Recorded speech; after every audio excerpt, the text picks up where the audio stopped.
This is Warren That's even more wholesome. How the rich avoiding paying taxes. Buffett, one of the richest people in the world, thanks to the company he runs, Berkshire Hathaway. Basically, it's a holding company that just owns a bunch of other companies, Geico, Dairy Queen, a huge railroad, For the loom. as well as a lot of stock in other companies For the loom. like Apple and Coca-Cola. So when those companies do well and their stock goes up, Berkshire Hathaway stock goes up. When Buffett took over the company in 1965, a single share was worth $19. Today, it's worth nearly $500,000. Buffett owns nearly 240,000 of these shares. This is where his wealth is. But as he's been known for pointing out, Warren Buffett still pays a lower tax rate than his secretary. She pays twice the rate I pay. I think that's outrageous. That's because they pay different types of taxes. His secretary pays income taxes on her salary, but Buffett mainly pays capital gains taxes on his sold stock, and that's taxed at nearly half the rate. The wealthy are definitely undertaxed. In the US, the disparity between the richest Americans and everyone else has been growing. And in the last 40 years, the after-tax income of the richest has risen more than 400%, while middle-class income has only risen 50%. The way these people make money is very different than the way these people make money. And they're not taxed the same. I pay less in taxes than people that work for a living and make as much money as I do. This is Morris. He used to work on Wall Street. Now he's retired and lives off his many stock market Oh, he's a investments. millionaire, okay. I own stock in companies. Only? God, they had a bunch of billionaires in there, and they invited a millionaire to talk about Berkshire this. Hathaway and Amazon and Apple. He's a pretty typical one-percenter, except that he spends his money advocating for rich people like him to be taxed more. I want to live in a country filled with a middle class of people who can all afford to shop in our businesses. Most people have a normal job. They get a Have paycheck income. and pay income tax, ranging from 10 to 37%. But people like Morris, they make a lot of their income from investments. Yeah, so having generally money makes more stocks money. and real estate. These investments are taxed as capital gains, and things like long-term stock have a maximum tax rate of just 20%. I sold some stock recently for $400,000, and my taxes on that is of around $50,000. But that $50,000 is far less tax than anyone who has a job making $400,000 a year would pay. And most of his wealth, well, isn't even taxable. People like Jesus. Morris or God, Buffett. Guys, that's not tax evading. That's just, God, what is wrong with you? God, that's not a way to avoid taxes.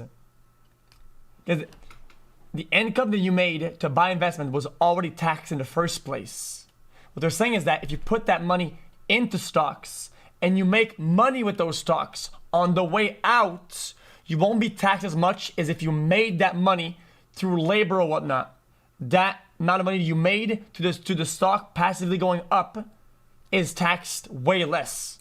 Are worth so much money because of the Even though the people that work these companies, that do the labor, that probably do increase the stock, pay much more taxes than you make when they do good or whatever. stock that they Or when the market does good overall.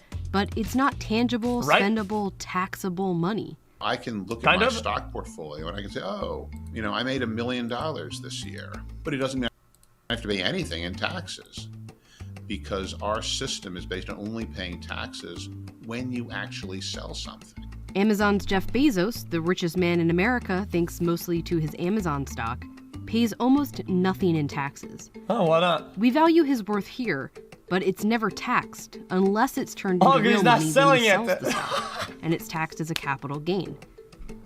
This is one way billionaires are able to be technically worth so much money, but pay so little in taxes. Some billionaires like Elon Musk are able to get loans against their stocks and live off of that.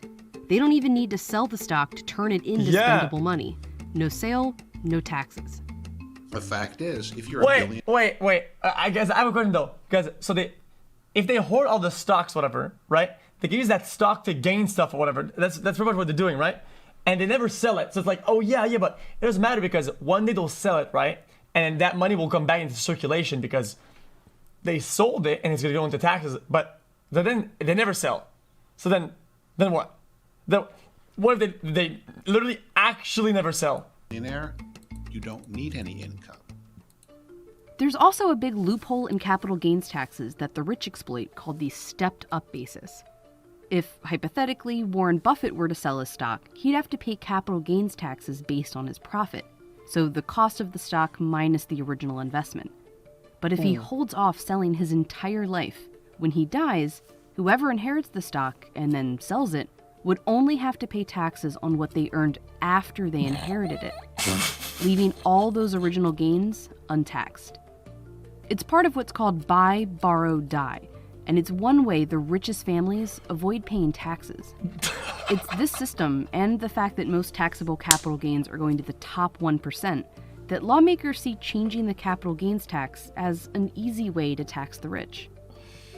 President Biden has proposed closing that stepped-up loophole and increasing the maximum tax rate from 20% to 39.6%, but just for people making more than $1 million a year.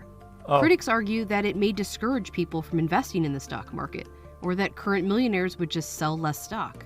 But it would bring in more tax revenue, from more conservative estimates of $200 billion over 10 years to double that. It would also mean Buffett would pay a closer tax rate to his secretary. But this pile of unrealized... Hold up. Guys, this is kind of interesting. I guess... Maximum? Loophole, and increasing the maximum tax rate from 20% to 39.6%, but just for people making more than $1 million a year. Critics argue that it may discourage people from investing in the stock market, or that current millionaires would just sell less stock. But it would bring in more tax revenue, from more conservative estimates of $200 billion over 10 years to double that. It would also mean Buffett would pay a closer tax rate to his secretary. I don't have crypto. But this pile of unrealized money still goes untaxed. There's a lot of things we could do to make the system more fair. We could have taxes on wealth. We could have taxes on gains in the stock market. I don't have stock. Most Americans are bothered that wealthy people don't pay their fair share. But crypto is taxed. Yeah? Oh yeah, it is, yeah. Crypto is taxed when you sell it. And changing capital gains taxes wouldn't be the whole solution, but advocates argue it would be an easy place to start. Our system is making the rich get richer and richer and richer, and everyone else just not. And he's selling? I don't see any selling here, did it? Hi, Felix. That was interesting. Guys, what would I lie about this, you guys? I don't need stock, guys. If I had some, it'd be kind of like an interesting discussion, but I have none. I'm boring, I guess. Low level you.